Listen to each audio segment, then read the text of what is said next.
tengah dia sembahyang tu diperhatikan oleh seseorang. Diperhatikan oleh seseorang. Bila dah selesai sembahyang, orang tu mendekati dia, tanya, rasa-rasa saya tak pernah jumpa kamu ni. Adakah kamu orang baru di sini? Dia kata, ya, saya baru sampai. Saya daripada Yaman, kata dia. Tapi cerita tentang orang yang dibakar tak terbakar tadi dah merebak lah. Kalau sekarang viral lah. Dia tularkan melalui WhatsApp ke apa sebagainya, Facebook sebagainya. Dulu orang mengetahui melalui cerita-cerita orang datang daripada Yaman kan. Kita baca dalam surah apa tu? Rihlatas Syita iwas Saif tu kan. Hari musim panas ke Yaman, musim sejuk ke Syam kan. Jadi peristiwa tu didengar. Tadi yang mendekati Abu Muslim tadi adalah Sayyidina Umar Al-Khattab. Lalu ditanyalah, adakah kamu tu adalah Abu Muslim yang dibakar tapi tak terbakar? Kata Abu Muslim, bukan saya. Tapi nama dia ialah Abu Muslim ni gelaran. Dia ada nama betul dia sebut nama betul dia.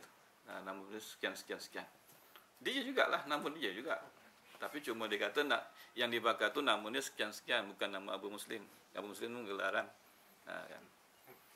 Tadi desak oleh Sayyidina Umar ni, ya. Lalu dia mengakulah memang dia lah. Memang dia. Kemudian Sayyidina Umar membawa Abu Muslim jumpa dengan Abu Bakar. Jumpa Abu Bakar lalu berbincang mereka, berkenalan, dan Abu Bakar cukup gembira dengan apa yang berlaku kepada Muslim dan penghijrahan dia ke Madinah itu sendiri. Nak cerita dah. Cuma orang-orang seperti ini tuan-tuan, dia hidup dia tu, mati dia tu kerana Allah Subhanahu Wa Taala. Inna salati wa nusuki wa mahyaya wa mamati lillahi rabbil alamin. Itu ya.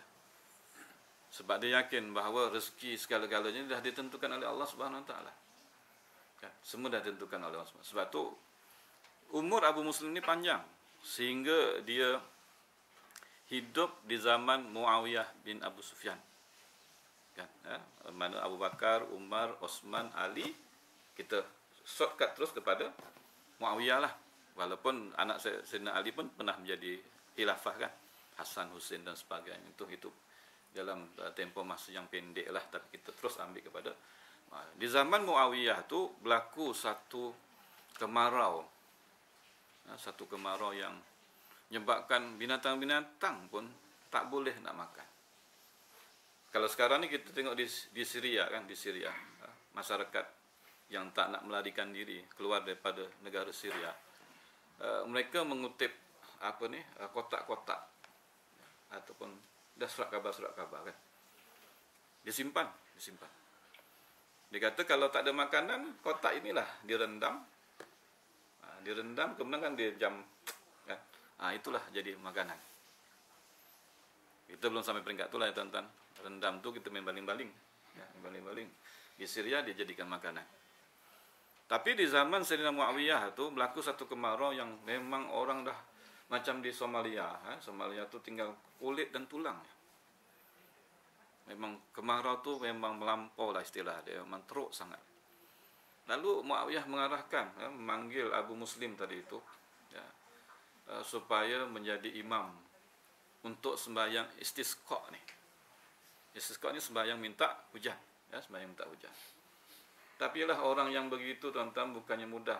Kita nak minta hujan saya jadi imam, terus jadi imam lah kan. Macam dia bukannya mudah. Dia kata dia banyak dosa, dia banyak buat silap. Kalau kita ke mana-mana tolak terus kita jadi imam kan. Kat Al-Ar ke mana ke tolak jadi imam.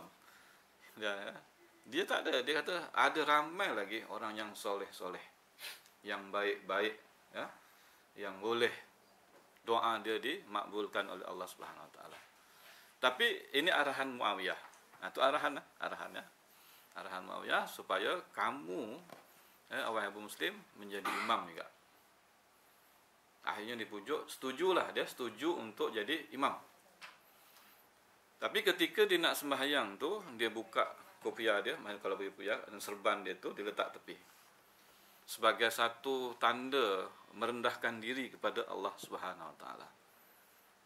Itu sebagai tanda lah. Walaupun dengan Bila kita sembahyang guna serban, guna ini kopiah untuk kepala ni, kalau guna serban dapat 70 kali ganda kelebihan, kalau guna serban ataupun kopiah. Ada kelebihan dia lah masing-masing. Tapi sebab Abu Muslim tadi tu nak menunjuk bahawa rendahnya, hinanya dia di hadapan Allah Subhanahu Wa Taala, dan agar Allah Subhanahu Wa Taala menerima doa untuk menurunkan hujan tadi itu. Lepas doa tadi, dia ada doa dia khusus. Dalam buku tu dinyatakanlah doa tu secara khusus. Selepas habis sembahyang tu turun hujan. Tengok makbul dia. Kita tak minta hujan. Tadi saya ke sini pun dah hujan. Dah hujan. Masih basah lagi baju ni. Tu kita tak mohon pun minta hujan. Dah hujan. Itu kelebihan lah. Kelebihan tuan-tuan. Mana orang-orang seperti ini, orang seperti ini dia lain. Hidup dia, mati dia kerana Allah SWT. Sebab dia yakin rezeki apa segala-galanya Allah dah sediakan untuk dia. Macam kita semua kan, rezeki dah siap dah. Untuk Ramadan ni dah ada dah poket 300 dah. Masuk Ramadan ni dah ada dah. Tu dah ada semua. Dia tak perlu risau kita kan. Itu dah ada semua. Tu contohlah tuan-tuan untuk membersihkan diri membersihkan diri daripada syirik lah syirik yang besar, yang syirik yang tadilah yang jali atau syirik yang kecil. Syirik kecil ni ialah kita bangga diri, kita bongkak. Kita merasa diri kita hebat. Itu dah syirik kecil, syirik khafi nama dia. Tapi itulah dalam satu hadis Nabi sebut la yadkhulul jannata kan man kana fi qalbi kibrun. Kibr ni ialah kibriya. Kibriya ini ialah merasa bangga diri. Tapi siapa yang tak pernah bangga diri lebih-lebih dapat anugerah pekerja cemerlang pula. Bila naik ke atas tu dapat anugerah, wow, selfie pula gambar itu tentulah dia bangga, seronok. Adakah itu dianggap sebagai kibriya, bangga? Itu ada perbincangan lah. Ada perbincangan dia sendirilah tentang hal-hal seperti itu. Tapi seumur hidup kita ada rasa bangga, kita rasa seronok, kita rasa lebih hebat daripada orang lain. Kan? Kita merasa begitu. Ada kalanya kita merasa begitu. Kalau ikut hadis tadi itu, siapa yang ada sedetik bangga diri tadi itu, tak akan masuk surga. Tapi ada hadis yang lain pula mengatakan bahawa siapa-siapa yang ada iman, walaupun sekecil iman, masuk surga pula. Seolah-olah kontra. Dia tak kontra. Seolah-olah yang siapa ada bangga sikit, masuk neraka. Tidak.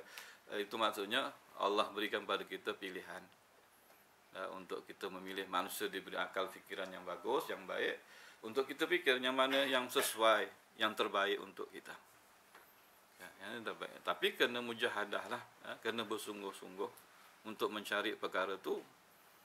Bukan sekadar menerima dah begitu takdir Ustaz daripada dulu sampai kini begitu jugalah, ikut je lah, tak boleh lah, dia kena ada perubahan.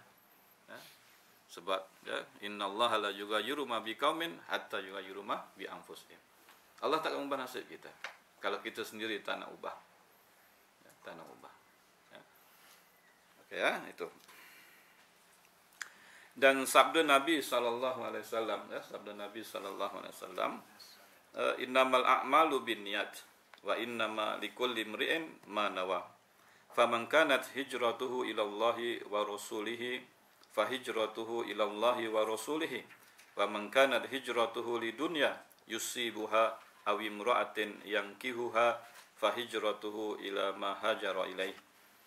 Hadis ini adalah hadis satu-satunya hadis yang disebut sebagai mutawatir wahid.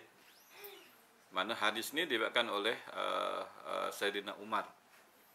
Seorang saja meriwayatkan hadis ini. Kemudian yang ikut sebawah pun satu itu dengan mutawatir wahid nama dia.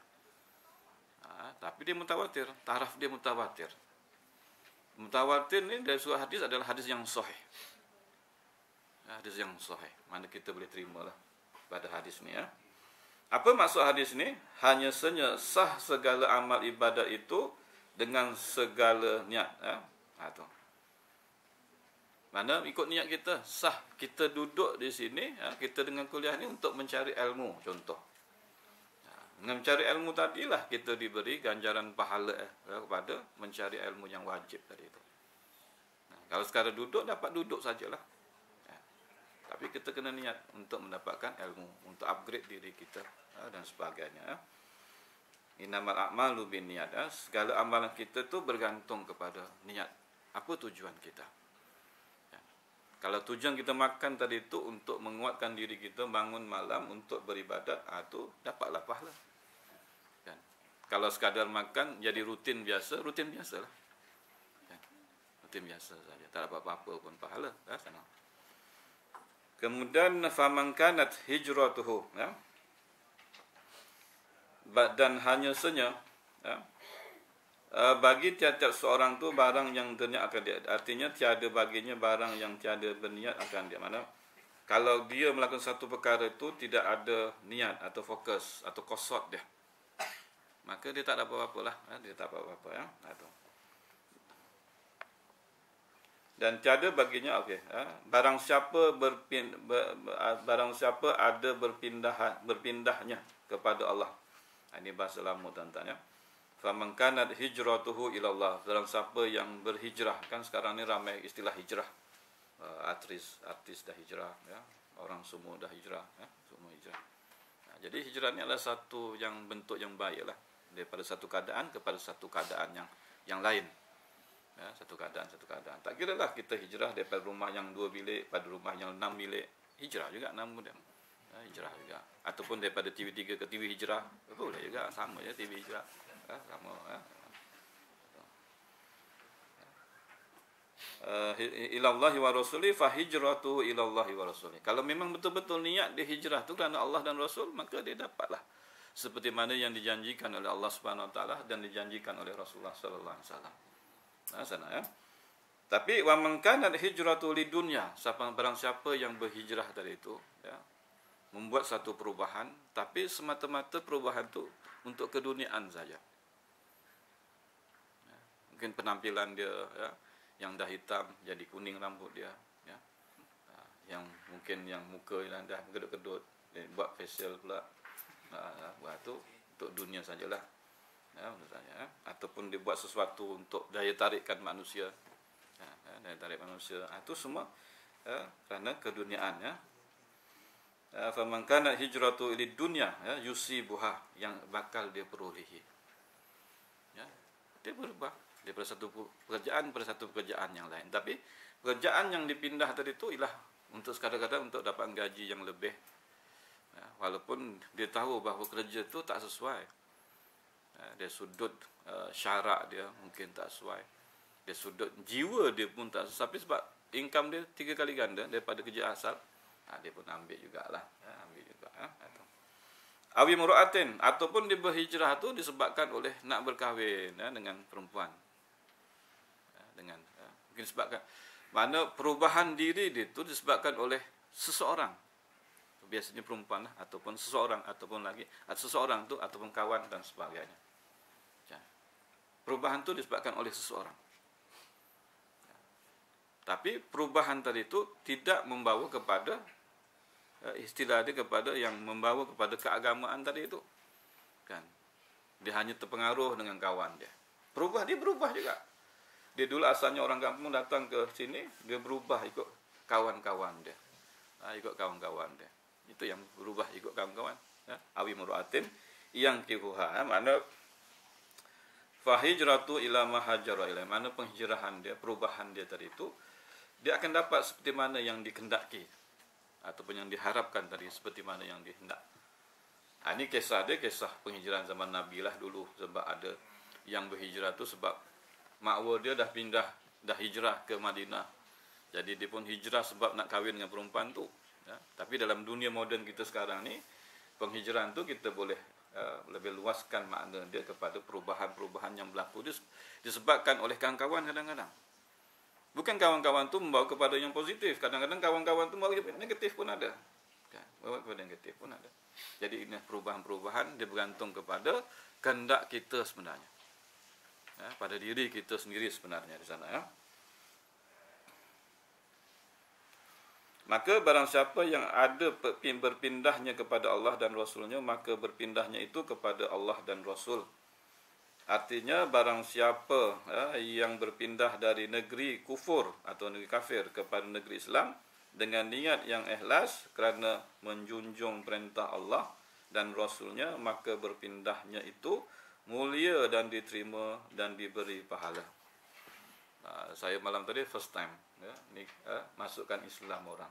Lepas kuliah ada orang tu nak masuk Islam. Tapi saya syorkan hari ini pagi-pagi terus ke JAIS lah. Jangan sampai kahwin dulu baru nak ke JAIS. Dia sebab dia orang luar, orang luar. Jadi dia kata tak boleh tunggu Ustaz. Kena nikah pula, kena masuk Islam dulu. Islam kan tak apalah, kita ikut prosedur yang biasa. Sebab di masjid tu pun dia ada unit mu'allaf, unit masuk Islam. Jadi saya minta Islamkan. Apalah, alhamdulillah lah diterima Islam tadi itu dengan baik. Kemudian hari ini dah proses untuk dokumentasi lah di JAIS itu sendiri. Alhamdulillah. Harap-harap dia berhijrah daripada kafir tadi itu kepada Islam tadi itu, memang niat dia nak jadi baik, itu je. Dia mengakui bahawa Islam itu adalah agama yang terbaik dan tiada Tuhan melainkan Allah, Muhammad adalah Rasulullah, itu je. Tapi niat di dalamnya wallahu alam saya pun tak tahu. Tapi saya tanya dia, katakan dia, adakah kamu terpaksa ataupun dipaksa masuk Islam ni? Kata dia ada kehendak dia. Tak apalah. Kita tak tahu sama ada dia terpaksa tak paksa kita, sebab dia menjawab itu kehendak dia. Kita tak terpulang pada dia lah. Kita hanya melihat pada yang zahir.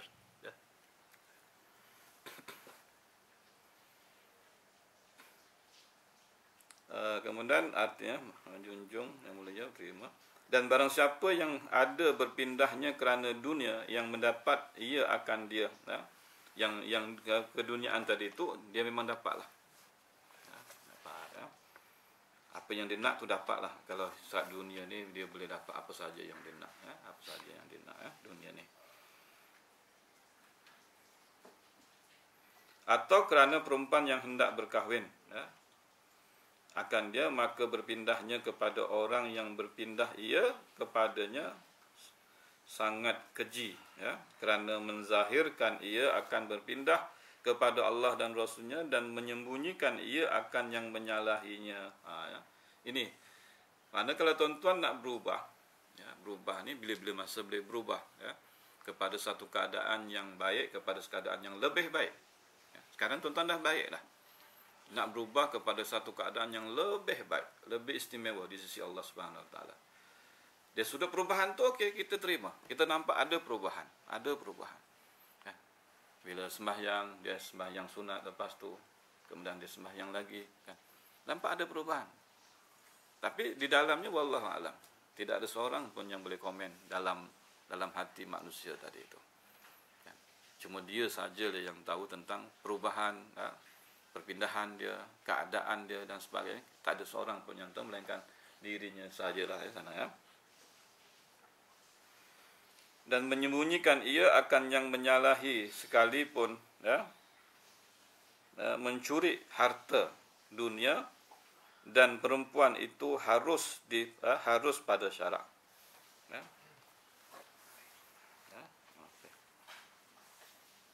Sangat keji tadi kerana berpindah kepada Allah dan menyembunyi ia akan yang menyalahinya. Mana di dalam tu kita tak tahu, sebab dia tak ada seorang pun yang boleh menilik. Kalau bomoh tu boleh tilik, bagus juga. Kena letak di sini satu jabatan menilik hati.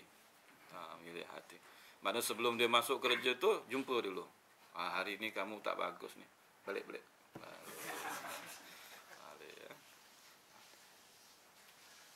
Kalau boleh begitu seronok ya. Teropong, bagus. Hari ini kamu 3 kali ganda. Bagus ni masuk. Seronok juga ya. Mungkin HR kena buat lagu satu ya. Tilik orang, tengok orang tu tenang. Sebab benda tu dia di dalam menyalahi itu sesuatu yang sebaliknya. Sesuatu yang sebaliknya ya. Sekali pun mencuri harta jadi Robin Hood curi harta orang kaya, tujuan dia nak bagi makan orang miskin. Kan di Kedah dulu siapa nama dia Saleh itu. Dulu di Kedah kan, dia mencuri harta orang kaya kemudian disedekahkan kepada orang miskin. Macam Robin Hood jugalah dia. Tapi lah dia mencuri ini satu perbuatan yang tak betul. Dia matlamat tu tidak menghalalkan cara lah ya. Matlamat dia bagus, nak beri pertolongan kepada orang, tapi cara dia mencuri. Kan? Cara dia menipu. Kan? Ada duit 800,000. Seronok lah ya. Kat poket. Padahal dia, kalau ikut gaji dia pun tak sampai 8,000 sebulan, tapi ada duit 800,000. Jadi ini yang kadang dia punya cara tu tak betul. Cara dia tak betul ya. Ataupun mencuri harta dunia ya.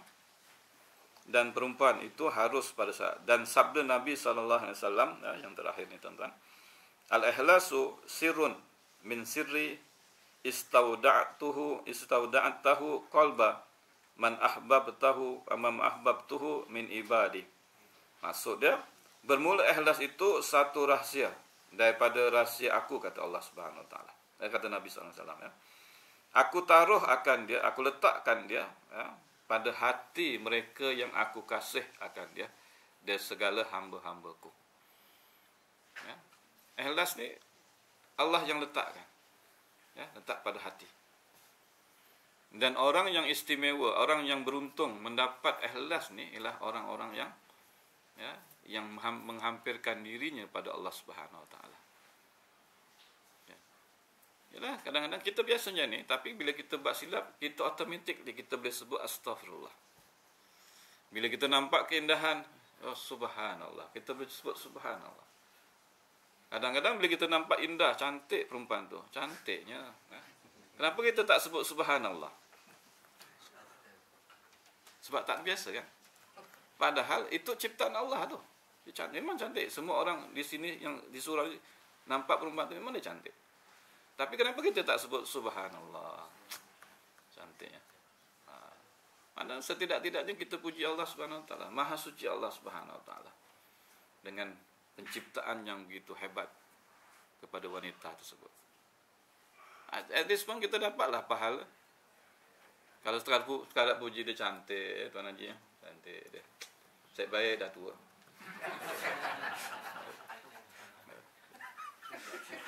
Kalau tidak sepak lagi dia ya, sepak lagi. Itu maksudnya mana sebab tu Allah Subhanahu Wa Taala ni meletakkan keikhlasan tu kepada mereka-mereka yang Allah sayangi. Siapakah orang yang disayangi oleh Allah Subhanahu Wa Taala? Orang yang menghampirkan diri pada Allah Subhanahu Wa Taala dengan melakukan ibadat-ibadat ya, sama ada yang wajib ataupun yang disunatkan. Nah, disunatkan. Ma taqarraba 'abdin bin nawafila hatta uhibbuhu, kata Allah Subhanahu Wa Taala dalam hadis qudsi. Tidaklah melakukan seorang hamba tu perkara-perkara yang disunatkan sehingga aku mencintai hamba tu. Allah berfirman dalam hadis qudsi. Ya, maksudnya aku tak menyayangi dia, aku tak suka kepada dia, melainkan apa yang dibuat tu benar-benar kerana aku dan aku sehingga aku sekarang mencintai dia. Itu maksud dia. Itu yang katakan tadi. Kenapa kita tak boleh sebut subhanallah? Bila melihat kepada keindahan, kecantikan. Ya. Bila kita dapat anugerah sesuatu, ya, alhamdulillah. Kita boleh makan dengan baca doa. Suruh cucu baca doa. Tapi lepas habis makan tu, suruh cucu tak baca doa.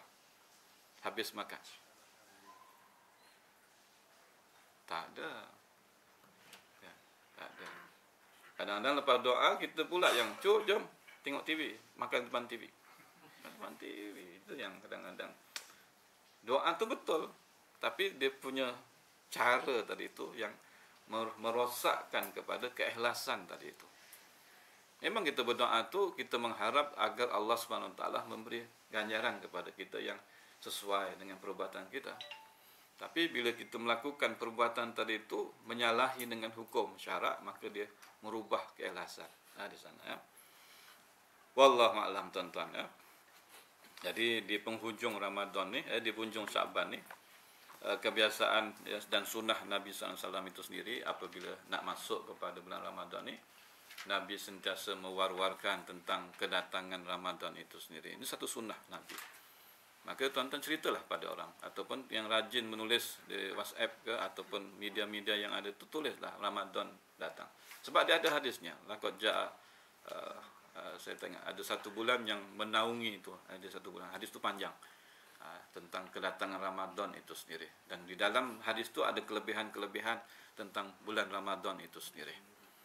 Jadi kalau tuan-tuan boleh menulis sedikit sebanyak, forwardkan kepada orang agar orang tu menerima info yang berguna, mungkin dia boleh berkongsi kepada orang lain, maka kita seperti mana kita meniru sunnah Rasulullah SAW, dan mudah-mudahan kita pun mendapat kelebihan-kelebihan sepanjang bulan Ramadan itu sendiri di sana. Wallahu alam. Jadi kita terus tangguhkan dengan kita baca tasbih kafarah dan kita baca surah Al-Asr. Subhanakallah asyhadu an la ilaha illa anta astaghfiruka wa atubu ilaik. Bismillahirrahmanirrahim. Wal 'asri innal insana lafi khusrin illa allazina amanu wa 'amilus solihati wa tawassaw bil haqqi wa tawassaw bis sabr. Aku lu qouli hadza wa astaghfirullahi wa lakum. Assalamualaikum warahmatullahi wabarakatuh. Waalaikumsalam warahmatullahi wabarakatuh.